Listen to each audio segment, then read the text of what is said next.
오늘 함께 나누실 말씀은 여호수아서 2장 14절에서 24절까지 말씀인데 저하고 여러분이 한 절씩 교대로 읽으시겠습니다. 그 사람들이 그에게 이르되 내가 우리의 이 일을 누설하지 아니하면 우리의 목숨으로 너희를 대신할 것이요 여호와께서 우리에게 이 땅을 주실 때에는 인자하고 진실하게 너를 대우하리라. 라합이 그들을 창문에서 줄로 달아 내리니 그의 집이 성벽 위에 있으므로 그가 성벽 위에 거주하였음이라. 라합이 그들에게 이르되 두렵건대 뒤쫓는 사람들이 너희와 마주칠까 하노니 너희는 산으로 가서 거기서 사흘 동안 숨어 있다가 뒤쫓는 자들이 돌아간 후에 너희의 길을 갈지니라. 그에게 이르되 내가 우리에게 서약하게 한 이 맹세에 대하여 우리가 허물이 없게 하리니 우리가 이 땅에 들어올 때에 우리를 달아내린 창문에 이 붉은 줄을 매고 내 부모와 형제와 내 아버지의 가족을 다 내 집에 모으라. 누구든지 내 집 문을 나서 거리로 가면 그의 피가 그의 머리로 돌아갈 것이요 우리는 허물이 없으리라. 그러나 누구든지 너와 함께 집에 있는 자에게 손을 대면 그의 피는 우리의 머리로 돌아오려니와 내가 우리의 이 일을 누설하면 내가 우리에게 서약하게 한 맹세에 대하여 우리에게 허물이 없으리라 하니 라합이 이르되 너희의 말대로 할 것이라 하고 그들을 보내어 가게 하고 붉은 줄을 창문에 매니라. 그들이 가서 산에 이르러 뒤쫓는 자들이 돌아가기까지 사흘을 거기 머물매 뒤쫓는 자들이 그들을 길에서 두루 찾다가 찾지 못하니라. 그 두 사람이 돌이켜 산에서 내려와 강을 건너 눈의 아들 여호수아에게 나아가서 그들이 겪은 모든 일을 고하고 또 함께 읽습니다. 또 여호수아에게 이르되 진실로 여호와께서 그 온 땅을 우리 손에 주셨으므로 그 땅의 모든 주민이 우리 앞에서 간담이 녹더이다 하더라. 아멘. 오늘 저희에게 주시는 하나님의 말씀입니다. 차에 타시면 제일 먼저 해야 될 것이 있습니다. 뭘 제일 먼저 해야 되죠? 네, 신앙이 깊으신 분들은 기도해야 됩니다 이렇게 말씀하시거든요. 기도해야 되지만 제일 먼저 해야 될 건 안전벨트를 매는 겁니다. 안전벨트. 우리 성도님들도 잘 알고 계시니까 안전벨트 늘 하시죠? 그러면 뒷자리에 탈 때는 어떠세요?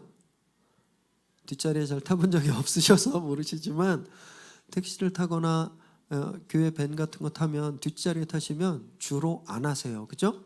잘 안 하세요. 왜냐하면 답답하고 습관이 안 돼 있으니까. 그런데 안전띠는 운전석은 물론 조수석, 뒷자리 다 꼭 하셔야 됩니다. 이게 이 습관이 들어야 돼요. 습관이.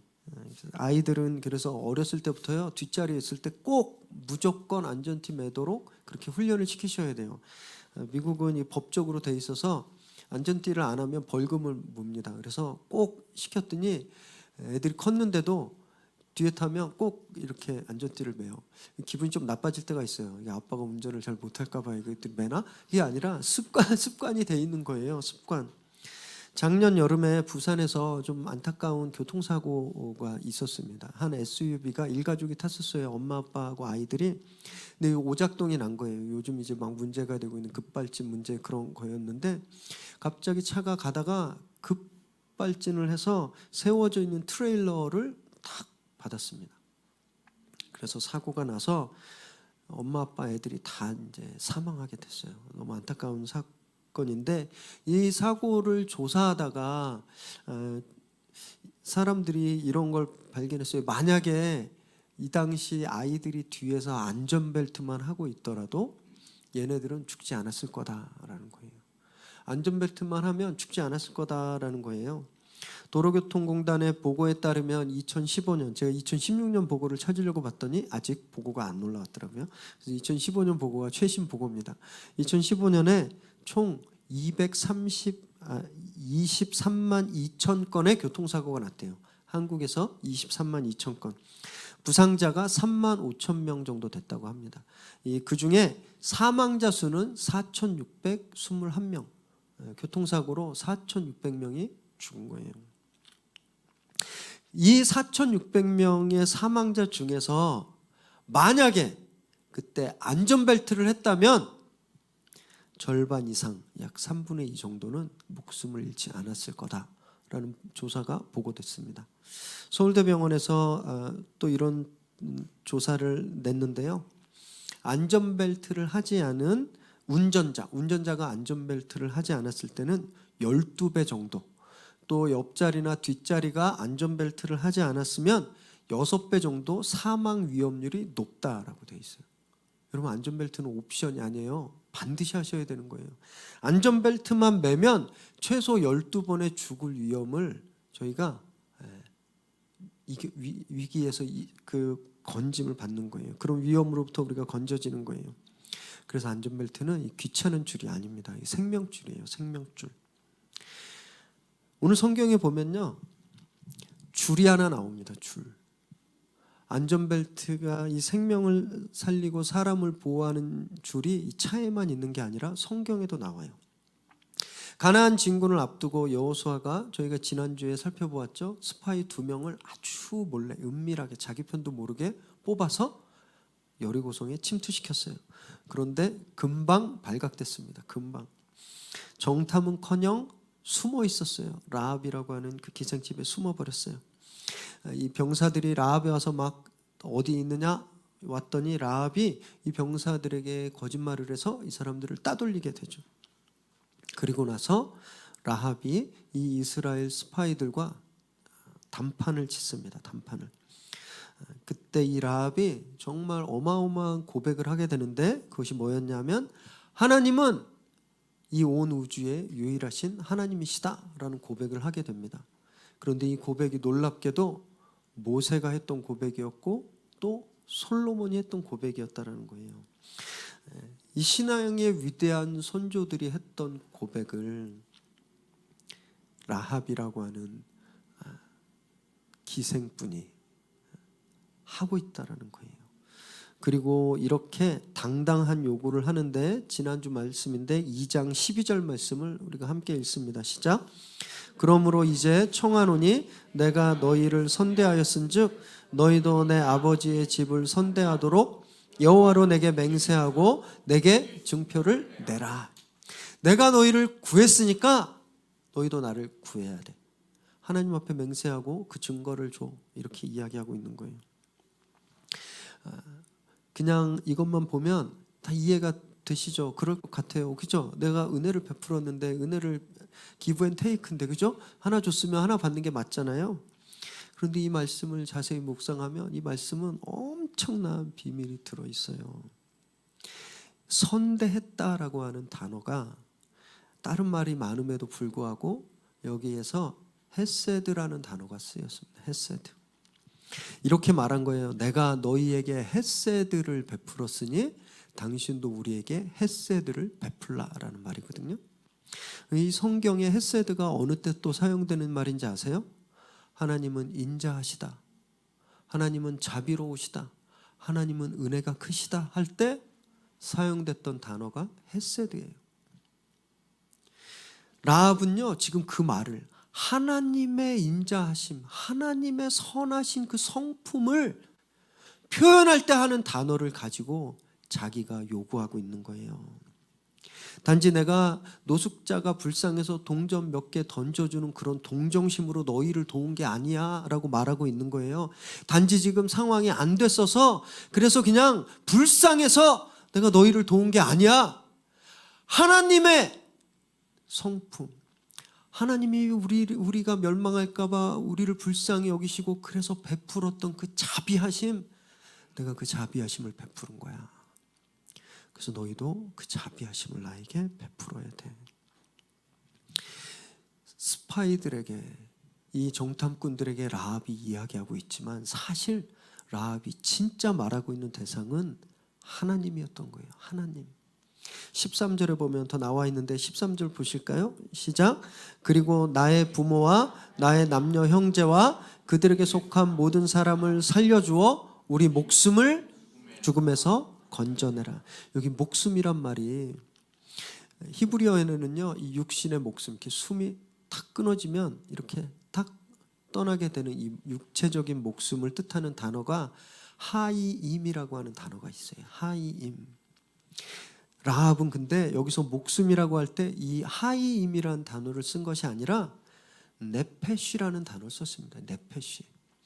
이 무슨 뜻이냐면 영혼이라는 뜻이에요. 영혼. 우리 영혼을 구해달라고 이야기하고 있는 거예요. 단지 죽을 위기만 모면해서 나중에 니네가 공격할 때 단지 우리가 그 죽을 위기에서만 내 육신의 목숨을, 내 생명을 구해달라 이렇게 하는 것이 아니라 하나님의 은혜로 인해, 그 헤세드로 인해서 내 영혼이, 내 네페쉬가 살게 하소서라고 지금 라합이 하나님께 하고 있는 거예요. 얼마나 놀라운지 모르겠어요.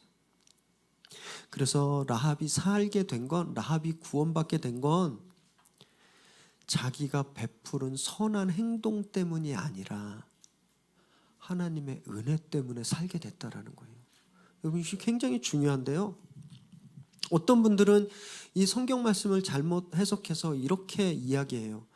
라합이 착한 행동을 해서 살았잖냐? 그래서 착한 행동을 해야 구원받는다. 착한 행동을 해야 살게 된다라고 이야기를 하는데, 여러분, 구원은 착한 행동으로 받아지는 게 아니에요. 구원은 선한 행동 때문에 받는 게 아니에요. 에베소서 2장 8절 9절 말씀 읽습니다. 시작. 너희는 그 은혜에 의하여 믿음으로 말미암아 구원을 받았으니 이것은 너희에게서 난 것이 아니요 하나님의 선물이라.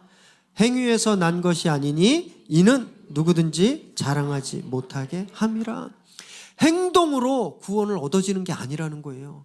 내가 착한 일을 100번 한다고 해서, 내가 40일 작정 기도를 한다고 해서, 내가 천명하게 선한 행실을 한다고 해서 그걸로 구원을 얻는 게 아니라는 거예요. 만약에 우리가 우리의 착한 행동으로 구원을 얻는다면 자랑하겠죠. 내가 이렇게 했어. 나 어제도 이렇게 했고 오늘도 이렇게 했어. 나 때문에 덕본 사람들이 한둘이 아니야. 내가 교회 다니면서 나한테 1:1 제자 양육 받은 사람이 한둘이 아니야. 내가 10년, 20년 교회 다니면서 안수집사 되고 권사 되고 장로 되고, 내가 그러면서 교회에 내가 뭘 했고 이렇게 자랑한다고 해서 구원이 얻어지는 게 아니라는 거예요. 구원은요, 하나님의 은혜로 선물처럼 우리에게 주어지는 거예요. 그것은 믿을 때 주어진다라는 거예요. 라합이 마치 성경에서는 그렇게 착한 일을 해서 목숨을 구원받은 것처럼 보이지만, 성경이 우리에게 진짜 이야기하는 것은 하나님의 헤세드, 하나님의 그 은혜, 그 인자하심으로 라합이 구원을 얻었다라고 이야기하는 거예요. 또 어떤 분들은 그렇게 이야기하니까, 믿음으로 구원을 얻는다고 하니까 또 너무 그쪽으로 갔어요. 아, 그러면 내가 아무렇게나 해도 되겠네?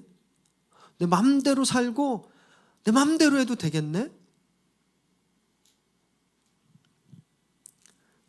그래서 맘대로 살아요? 여러분, 제가 지난주에 여쭤봤죠. 수원 밑에 어떤 도시가 있다 그랬죠? 오산. 그렇게 생각하는 거 진짜 큰 오산이에요. 콩 심은 데 콩 나고 팥 심은 데 팥 나죠. 그죠? 은혜가 심기면 선한 행실이 나타나야 되는 거예요. 여러분, 선한 행실이 구원의 조건이 아니지만 선한 행실은 구원의 증거거든요. 내가 구원을 얻었다면, 내가 그 은혜를 입었다면 당연히 나를 통해서 선한 행실이 나타나야 되는 거예요. 여러분, 지금 왜 교회가 우리가 이렇게 욕먹고 비난당하고 저주당하는지 아세요? 그 믿음의 증거가, 그 구원의 증거가, 그 은혜의 증거가 없어진 거예요. 아무리 교회를 봐도 선한 모습이 안 보여요. 목사가 맨날 죄 짓는 거예요. 너무너무 죄송합니다. 제가 목사라서. 그 증거가 안 나타나는데 교회에 구원이 있다고 누가 보겠어요? 그러니까 하나님의 이름이 땅 속으로 그냥 다 추락해 버린 거예요. 저희가 교회를 함께 개척하면서 비전 3개를 세웠는데, 그 3번째 비전이 확대되는 선한 영향력이에요. 주보에 보면 나와 있어요. 여러분, 이 위례 새로운 교회가 진짜 믿음의 공동체인가, 말만 하는 공동체인가 알려면 우리를 통해서 착한 행실이 퍼져나가는가 그렇지 않은가 그것이 증명하게 된다는 거예요. 정말 소망하는데요, 믿음을 품고 우리를 통해서 착한 행실이 증거되기를 정말 바랍니다. 그런 신앙을 증거하는 저희 모두가 되길 주님의 이름으로 축원합니다. 오늘 말씀 14절 말씀을 읽겠습니다. 시작. 그 사람들이 그에게 이르되 내가 우리의 일을 누설하지 아니하면 우리의 목숨으로 너희를 대신할 것이요 여호와께서 우리에게 이 땅을 주실 때에 인자하고 진실하게 너를 대우하리라. 성경이 얼마나 오묘하고 신묘망측한 책인지 아세요? 성경에는요, 여는 말이 있으면 항상 닫는 말이 있습니다. 성경에 항상 들어가는 말이 있으면 나오는 말이 있어요. 라합이 헤세드로 문을 열었거든요. 여는 말 헤세드, 하나님의 자비하심으로 내가 너희를 헤세드 했으니, 자, 그에 응답하는 이 스파이들의 말에도 보면요, 우리가 인자하게, 우리가 헤세드로 너를 대우하겠다라고 말하는 거예요. 그래서 이 헤세드란 단어로 이들의 계약이 딱 합체가 되는 거예요. 그래서 완성되게 되는 거예요. 그래서 라합이 이들을 피신시키기 위해서 창문에 줄을 매달죠. 15절 말씀이 있습니다. 라합이 그들을 창문에서 줄로 달아내리니 그의 집이 성벽 위에 있으므로 그가 성벽 위에 거주하였음이라. 어떤 말이 두 번 반복되고 있나요? 성벽. 이상하죠. 라합이 성벽 위에 살든 성 아래 살든 성 밖에 살든 왜 이게 중요해서 라합이 성벽 위에 살았다는 말을 여기에 이렇게 강조해서 쓰고 있을까? 그게 궁금해졌어요. 그래서 여리고를 막 찾아봤습니다. 여리고는 가나안의 굉장히 중요한 전략적인 도시였습니다. 가나안 지도를 제가 몇 번 보여준 지도를 딱 생각해 보세요. 갈릴리가 있고 요단강이 딱 있고 사해가 있어요. 그 갈릴리에서 요 사해까지 가는 곳 중간 바로 왼쪽 서쪽에 여리고가 딱 있어요. 전체 가나안 지도로 보면 거의 정중앙이고요. 이쪽 모압 땅에서 가나안을 가기 위해서 거쳐가는 관문이에요. 그리고 이 여리고에는요, 개천이 두 개가 흐르고 요단강 바로 옆에 있었기 때문에 굉장히 좋은 곡창지대였습니다. 그럼 곡창지대가 많으면 열매도 많았겠죠? 이 당시엔 강도 도둑이 성행했을 때인데 많이 가지고 있으면 그만큼 공격도 많이 당했겠죠. 그러면 성을 어떻게 만들었을까요? 수수깡으로 만들었을까요? 튼튼하게 세웠을 거예요. 여리고 사진을 한번 보여줄까요? 이게 그 당시 여리고를 이제 고고학적인 검증을 통해서 그려놓은 그림이에요. 20m가 넘는 성을 외성과 내성 두 이중으로 지어놨어요. 그리고 가운데 사람들이, 내성 안에 사람들이 살고 있죠?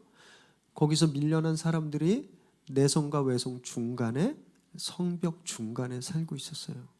라합이 어디에 살았다 그랬어요? 성벽 위에. 라합은 밀리고 밀려서 가장 변두리에 살았던 거예요. 라합이 뭐 하는 사람이었다고 말씀드렸어요? 웃음 팔고 몸을 팔던 변두리 인생이, 절벽 위에 끝에가 있는, 그냥 완전 끝장나기 직전에 절벽 위에 서 있던 그런 사람이었어요. 이런 사람이 또 살던 곳도 어디였어요? 변두리 중에 변두리였어요. 그런데 보세요.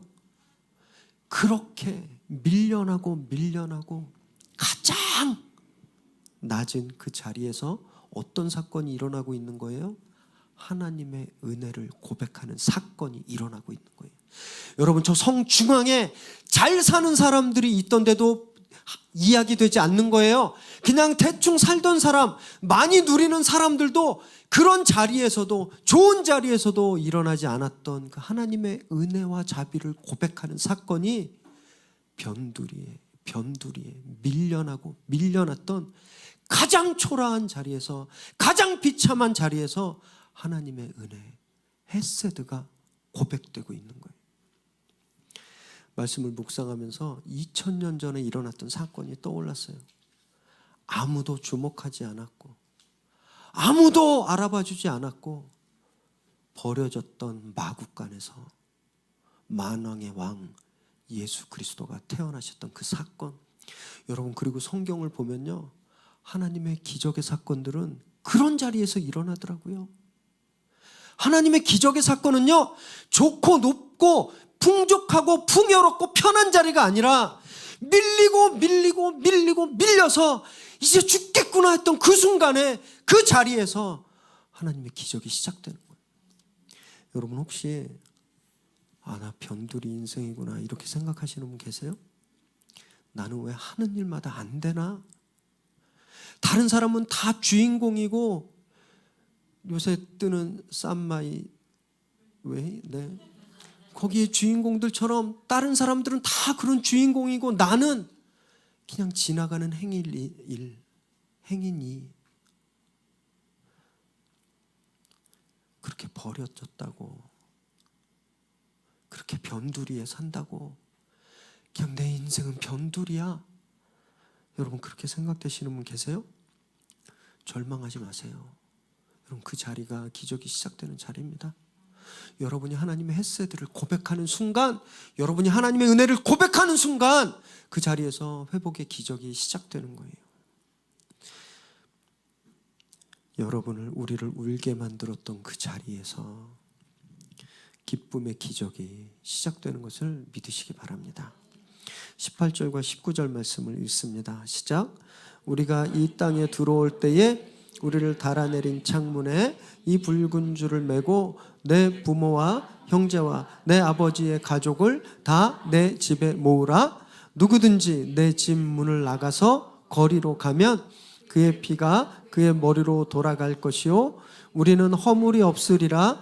그러나 누구든지 너와 함께 집에 있는 자에게 손을 대면 그의 피는 우리의 머리로 돌아오려니와. 정탐꾼들이 그 줄을 메고 도망가기 직전에 라합에게 서바이벌 매뉴얼, 생존 방법에 대해서 이야기해 주는 거예요. 지금 창문에 매달린 줄, 붉은 줄이에요. 그 붉은 줄을 창틀에 매어 놓아라. 그리고 이 집 앞에 있으면 산다. 그런데 누구든지 이 집을 벗어나면 죽게 된다 라고 이야기하는 거예요. 40년, 이 일이 일어나기 40년 전에 똑같은 일이 있었어요. 똑같은 일. 출애굽기 12장 21절에서 23절을 함께 읽습니다. 시작. 모세가 이스라엘 모든 장로를 불러서 그들에게 이르되 너희는 나가서 너희의 가족대로 어린 양을 택하여 유월절 양으로 잡고 우슬초 묶음을 가져다가 그릇에 담은 피에 적셔서 그 피를 문 인방과 좌우 설주에 뿌리고 아침까지 한 사람도 자기 집 문 밖으로 나가지 말라. 여호와께서 애굽 사람들에게 재앙을 내리려고 지나가실 때에 문 인방과 좌우 문설주의 피를 보시면 여호와께서 그 문을 넘으시고 멸하는 자에게 너희 집에 들어가서 너희를 치지 못하게 하실 것입니다. 40년 전에 이스라엘이 출애굽하기 직전에 유월절 사건이 똑같았다는 거예요. 어린 양을 잡아서 문지방과 그 양 옆에 문설주에 발라놓으면 그날 밤에 죽음의 사자가 애굽을 점령할 때 그 피가 칠해져 있는 그 집을 넘어간다라는 거예요. 패스 오버 한다라는 거예요. 여러분, 이게 유월절이거든요. 그 집에 어린 양의 피가 발라져 있었던 그 집에 있었던 사람은 누구든지 살아서 출애굽하게 되었던 것처럼 라합, 너희 집에 묶여있는 이 붉은 줄, 이 줄이 묶여있는 그 집에 누구든지 있으면 산다라는 거예요. 살 가치가 없는 사람도 그 안에 있으면 산다라는 거예요. 가족들에게 받은 상처가 너무너무 커서 죽을 것 같은 사람도 그날 그 집에 있으면 살게 된다라는 거예요. 평생 일구어 놓은 것 다 잃어버리고 망해버린 사람도, 그래서 숨 쉬는 것이 힘든 사람도 그 안에 있으면 살아요.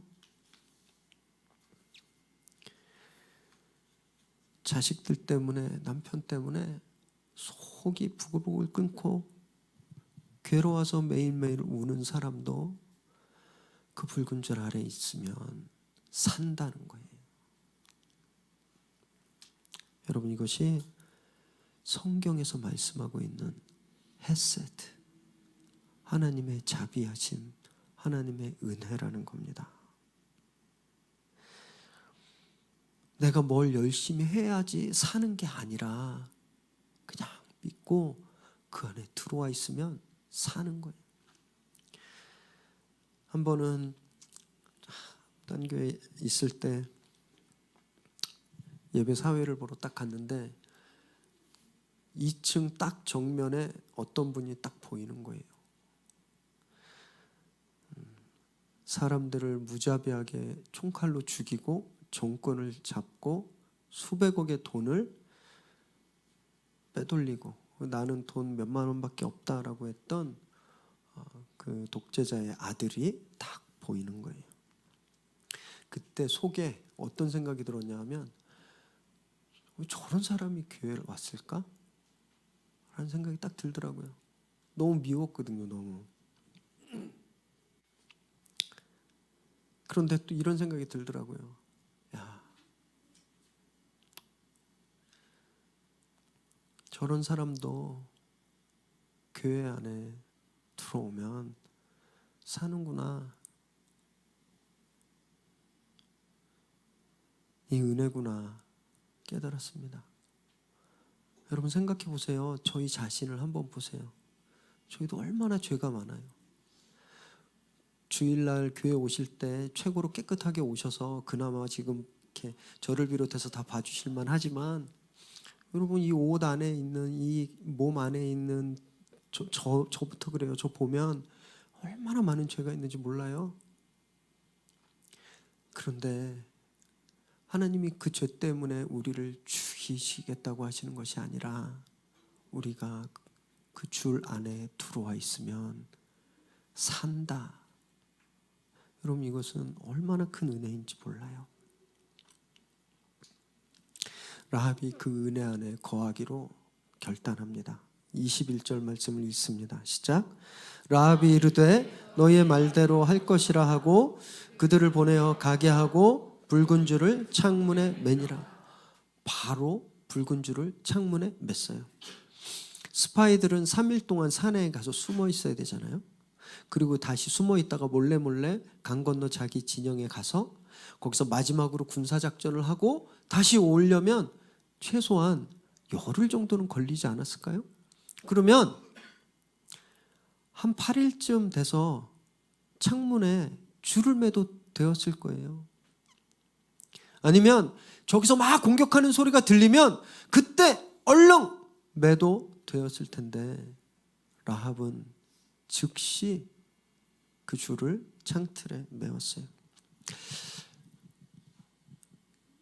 그 시간 동안 어떤 생각을 라합이 했을까? 잠깐 묵상해 보았습니다. 바람이 막 불면 이거 혹시 풀려서 날아가면 어떡할까? 막 올라갔겠죠. 또 비가 막 오면 이거 혹시 색이 빠져서 노란색으로 변하면 어떡하지? 그리고 막 올라가 봤겠죠. 자기 전에 잘 묶여있나 봤겠죠. 아침에 일어나면 잘 묶여있나 봤겠죠. 온통 이 붉은 줄이 잘 매달려 있나 그것만 생각했을 거예요.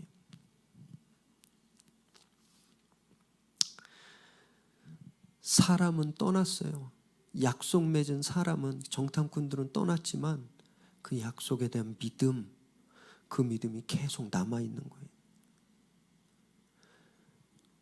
여러분 믿음은 이런 거예요. 예수님은 하늘로 올라가셨지만 주님과 내가 한 약속 그것을 늘 지키는 것, 즉시 지키는 것, 바로 지키고 그 약속을 위해서 모든 것을 포기하고 집중하는 것. 여러분 그것이 믿음을 지키는 삶이라는 겁니다. 동네 사람들도 지나가면서 그 붉은 줄을 봤을 거예요. 막 이렇게 라합에게 와서 그렇게 너 뭐 집에 뭔 일 났어? 그거 뭐야? 왜 그런 거 지저분하게 왜 집값 떨어지게 왜 그런 걸 거기다 붙여놓고 그래? 막 이러지 않았을까요? 가족들도 친구들도 와서 이거 뭐야? 왜 그래? 나한테 얘기해봐. 뭔데? 막 이러지 않았을까요? 그런데 라합은 그걸 이야기할 수가 없잖아요. 왜? 약속이니까. 아무한테도 말하지 않기로 약속하니까. 라합은 아마 이렇게밖에 못했을 거예요. 야, 묻지 말고 무조건 우리 집에 있어. 야, 나 가서 고추 널어놓은 거 걷어야 돼. 고추가 중요한 게 아니야. 무조건 여기에 있어. 야, 내 사촌이 결혼해서 갔다 와야 돼. 결혼이 중요한 게 아니야. 무조건 여기에 있어. 그냥 내 말만 믿어. 여기에 있어.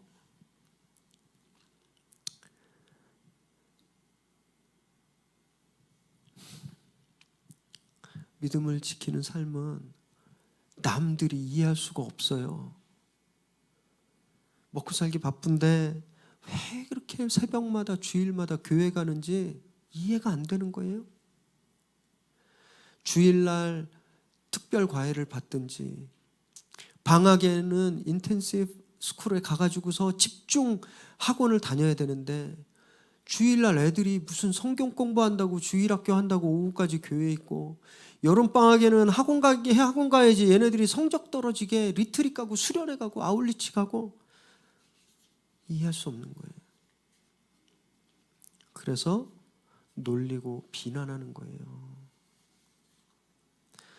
하지만 여러분 그 놀림이 들린다고 그 비난이 들린다고 여러분 그 줄을 풀어버릴 수 있어요?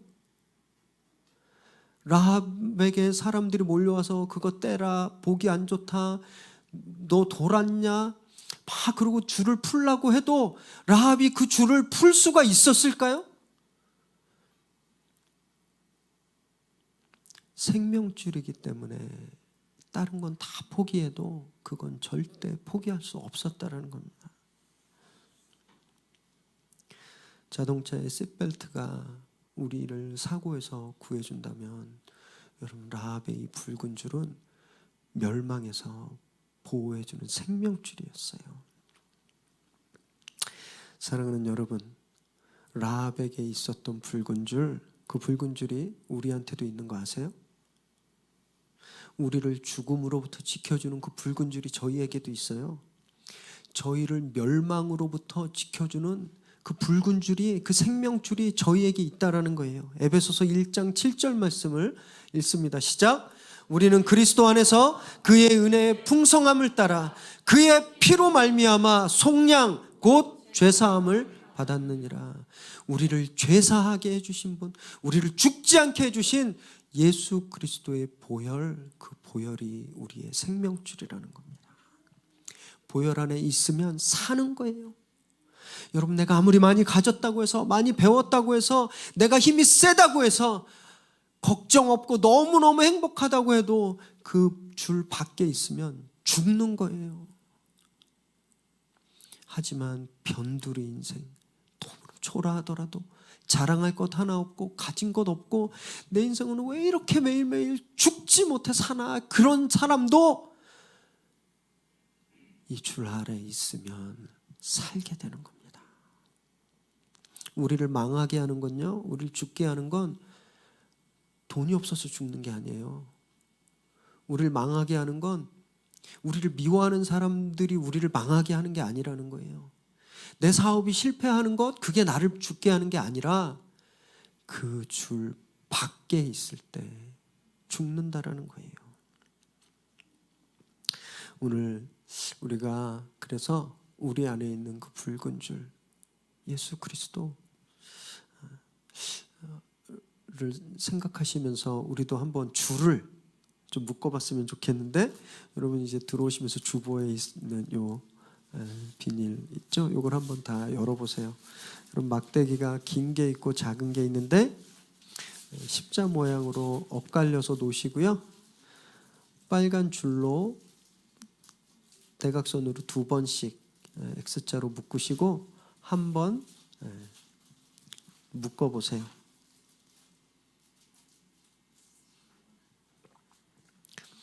이걸 묶으시면서 라합의 마음을 생각해 보세요. 라합이 그 창문에 그 줄이 클러지지 않도록 그냥 온 힘을 다해서 막 묶었듯이 여러분 이 줄이 나를 살린다. 간절함으로 한번 묶어보세요. 나도 이렇게 비참하지만 초라한 삶인 것 같지만 내가 이 줄 때문에 산다. 믿으시고 매듭을 한번 져보세요.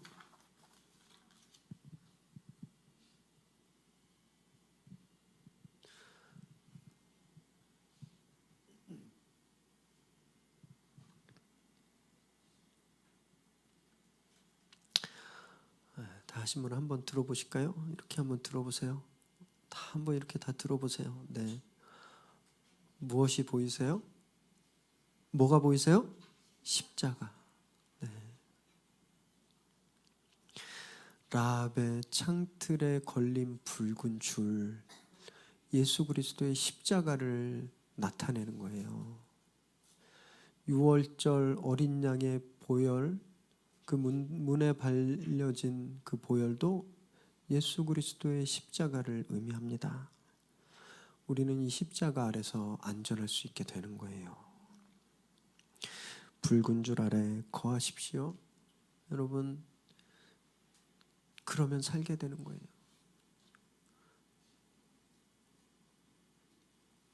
아무리 초라한 인생이라도, 너무너무 문제가 많은 인생이라도, 매일매일 아픈 삶이 연속되더라도 여러분 십자가 앞에서 우리가 살게 된다는 것을 믿으시기 바랍니다. 그 소망을 품고 예수 그리스도의 보혈의 능력, 그 기적을 체험하시는 저와 여러분 되시길 주님의 이름으로 축원합니다. 함께 기도하겠습니다.